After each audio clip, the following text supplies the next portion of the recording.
আজকে থেকে আমরা হাদিস শরীফ পড়বো। হাদিস শরীফ কার বাণী? রাসূল সাল্লাল্লাহু আলাইহি সাল্লামের বাণী। কার বাণী? রাসূল সাল্লাল্লাহু আলাইহি সাল্লামের বাণী। তাহলে আজকে থেকে আমরা হাদিস শুরু করবো, ঠিক আছে? এক নাম্বার হাদিস ধরো। এক নাম্বার হাদিস শরীফ। ক্বালান নাবিয়্যু সাল্লাল্লাহু আলাইহি ওয়াসাল্লাম আখলিস দীনাকা ইয়াকফিকাল আমালুল কলিল। আখলিস দীনাকা ইয়াকফিকাল আমালুল কলিল। আখলিস দীনাকা ইয়াকফিকাল আমালুল কলিল। আখলিস দীনাকা ইয়াকফিকাল আমালুল কলিল। আখলিস দীনাকা ইয়াকফিকাল আমালুল কলিল। সবাই একসাথে বলো, আখলিস দীনাকা ইয়াকফিকাল আমালুল কলিল। হ্যাঁ,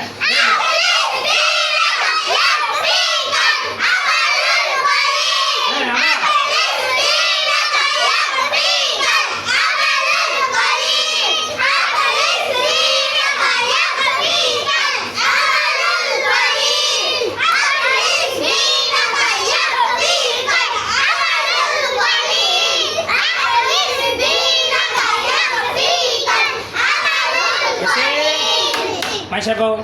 আখলিস দীনাকা ইয়াকফিকাল আমালুল কলিল। আফসানা কও। আখলিস দীনাকা ইয়াকফিকাল আমালুল কলিল। বসো। হাদিস শরীফের অর্থ। হাদিস শরীফের অর্থ। হাদিস শরীফের অর্থ। হাদিস শরীফের অর্থ। তোমার ঈমানকে খাঁটি করো। তোমার ঈমানকে খাঁটি করো। 10 বার।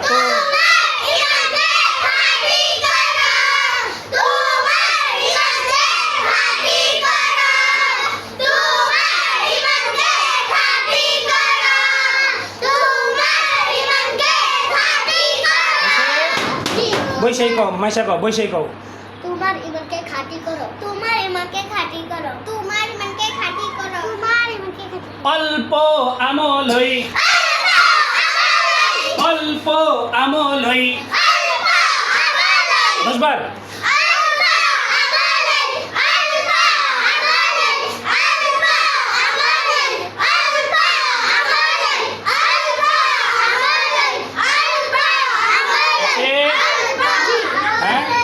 নাজাতের জন্য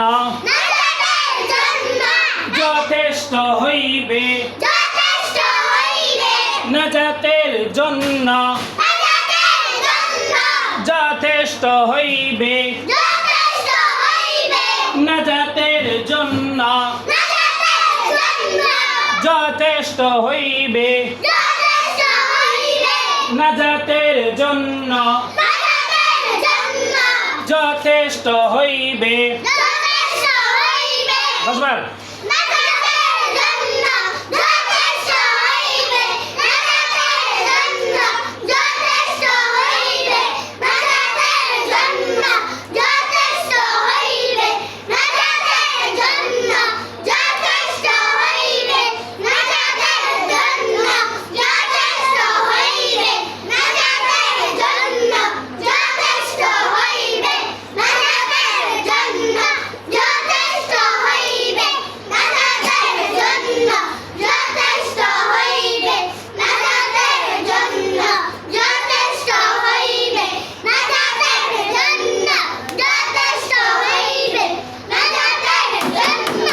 শুরুতে হাদিস শরীফের অর্থ।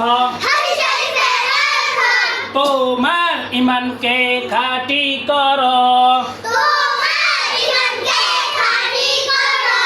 অল্প আমলই।